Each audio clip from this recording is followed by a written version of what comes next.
Welcome to simple cooking. இன்றைக்கி நாம் rava pudding எப்படி பண்ணுறதுன்னு பார்க்கலாம். ரவா புட்டிங் பண்ணுறதுக்காக ஸ்டவ் ஆன் பண்ணி ஒரு பாத்திரம் வச்சுக்கோங்க. அதில் 1.5 கப் அளவுக்கு பால் சேர்த்துக்கோங்க.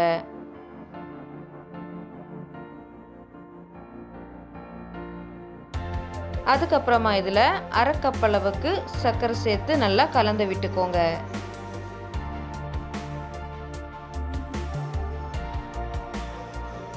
இப்போ இதில் 2 டேபிள் ஸ்பூன் அளவுக்கு வெண்ணெய் சேர்த்துக்கோங்க. சேர்த்துட்டு நல்லா கலந்து விட்டுக்கோங்க.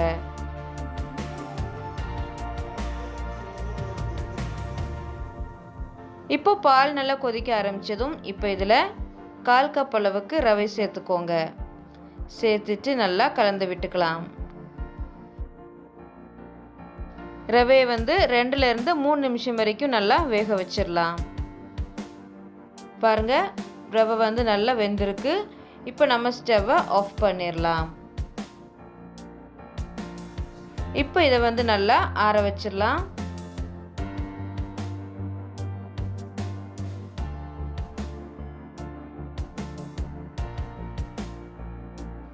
இப்போ இது நல்லா ஆறிடுச்சு. இப்போ நாம் இது சைடில் எடுத்து வச்சிடலாம். அதுக்கப்புறமா ஒரு மிக்சிங் பவுலில் 2 முட்டை எடுத்துக்கோங்க.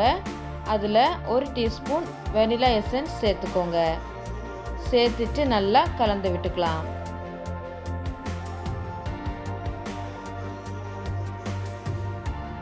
இப்போ இது நல்லா கலந்தாச்சு. இப்போ நாம் இதில் ஆற வச்சிருந்த ரவையை கொஞ்சம் கொஞ்சமாக சேர்த்து நல்லா கலந்து விட்டுக்கலாம்.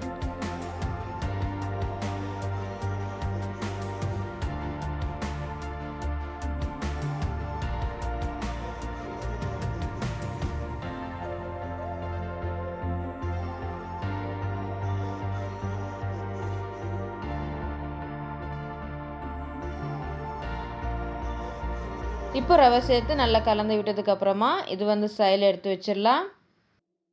அதுக்கப்புறமா கேரமல் தயார் பண்ணிடலாம். அதுக்காக ஸ்டவ் ஆன் பண்ணி ஒரு பாத்திரம் வச்சுக்கோங்க. அதில் 1/2 கப் அளவுக்கு சர்க்கரை சேர்த்துக்கோங்க.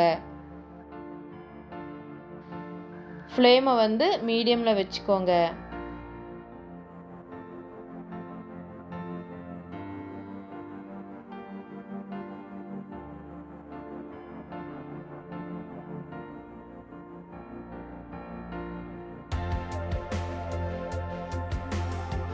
இப்போ சுகர் லைட்டாக ப்ரௌன் நிறமாக ஆரம்பிச்சிட்டு இப்போ நல்லா கலந்து விட்டுக்கோங்க.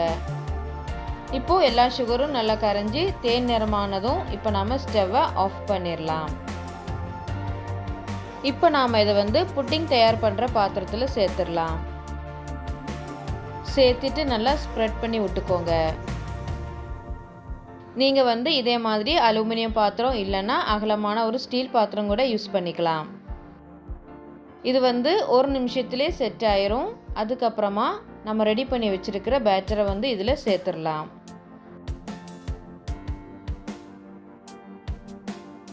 இப்போ நாம் இதை வேக வச்சிடலாம்.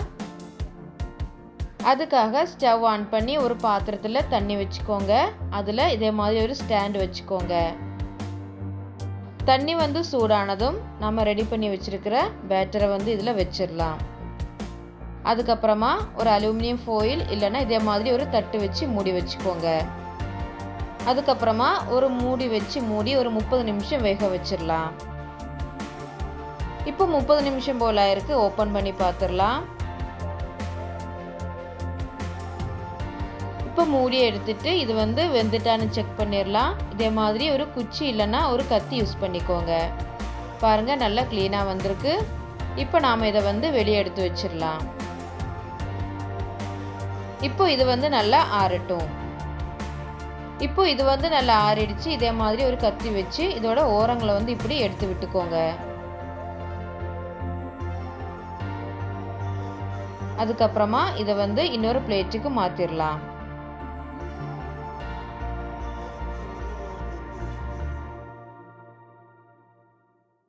பாருங்க, புட்டிங் சூப்பராக ரெடி ஆயிட்டு. இப்போ நாம் இதை கட் பண்ணிக்கலாம்.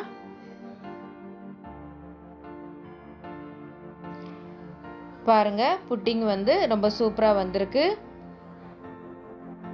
இது வந்து ஒரு 2 மணி நேரம் ஃப்ரிட்ஜில் வச்சதுக்கப்புறமா சாப்பிட்டா இன்னும் சூப்பராக இருக்கும்.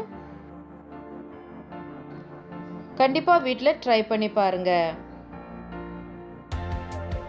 இந்த வீடியோ உங்களுக்கு பிடிச்சிருந்துச்சுன்னா லைக் பண்ணுங்கள், ஷேர் பண்ணுங்கள், மறக்காமல் சப்ஸ்கிரைப் பண்ணுங்கள். தேங்க்ஸ் ஃபார் வாட்சிங்.